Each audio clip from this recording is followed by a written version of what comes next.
Hi, my name is Yari, and I'm here doing modeling for Purple Hippo Vintage Clothing. Um, I'm pretty average. When I was younger, I used to get teased a lot for being very skinny, and that made me very self-conscious. And I think when I was about 16 years old, I started going to the gym and doing heavy workouts so I can get a little bit bigger. It took me a few years, but I'm now to the point where I feel very good about myself and about my body. I mean, growing up, I was never really self-aware of the hair, sorry, on my arms because it's something that it runs in my family.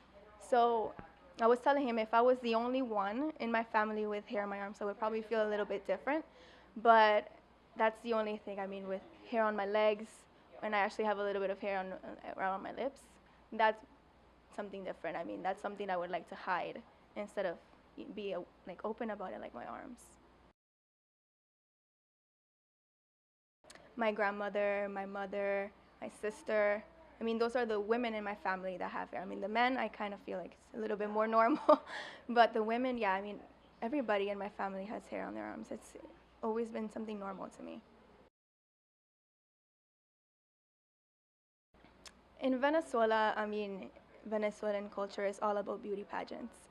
So growing up, my family kind of expected me to go that way because I was always very skinny growing up, and I was fairly tall for my age.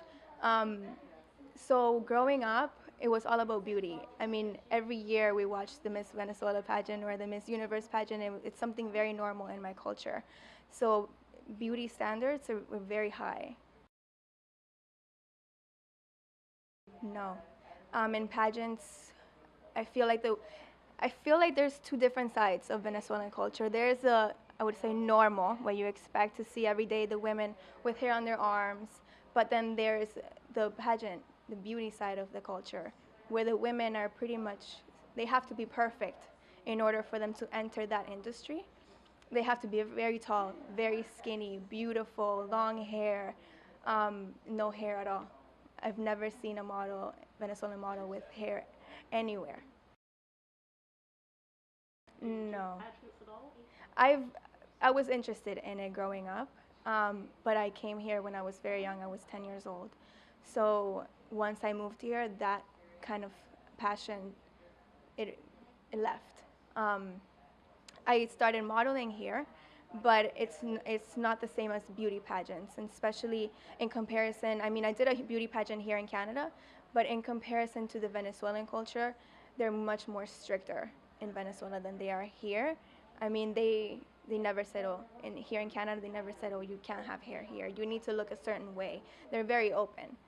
So I didn't pursue it the Venezuelan way. Oh, it changed a lot.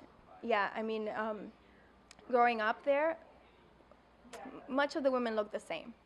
But here I saw all these different cultures, all these different women, and it changed my view of what beauty was. I wasn't aware of all these different cultures, what everybody else looked like. I was just focused on Venezuela and what we all looked like. Um, so yeah, it completely changed. It opened up my eyes a whole lot once I moved here, definitely. It's funny because when I was in Venezuela, I saw myself as the same as everybody else. But once I moved here, um, people, the school that I went to, it was mostly Americans. So everyone saw me as exotic. So I kind of stood out, and in some ways, it made me feel more beautiful because I felt different. But then in other ways, it made me feel insecure because I didn't really fit in. So yeah.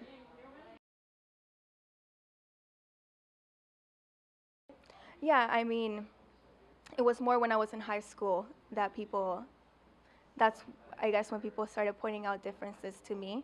And hair on my arms. I mean, that's in high school. I feel like that's when girls begin to have a feeling of what the beauty standard is, and that's when they start changing themselves. It was pointed out to me because, like I said, this has always been normal to me, so I never mind it. But other girls did, and they would point it out to me when I was in high school, but it wasn't something that bothered me because I was already used to it within myself. But yeah, in high school, I think in high school it was when people really started noticing the differences. I would tell them to just love themselves the way they are. I feel like fitting in with everybody else, fitting in with the beauty standards, it doesn't make you different. It doesn't make you unique. I feel like being unique makes you more beautiful. I think that in 2016, now we're starting to see more diversity. Um, and I feel like it's amazing. I personally don't see myself fitting in with the beauty standards. I've always wanted to be different because I don't want to look like everybody else. I feel like being different just makes you beautiful, and accepting who you are makes you more beautiful.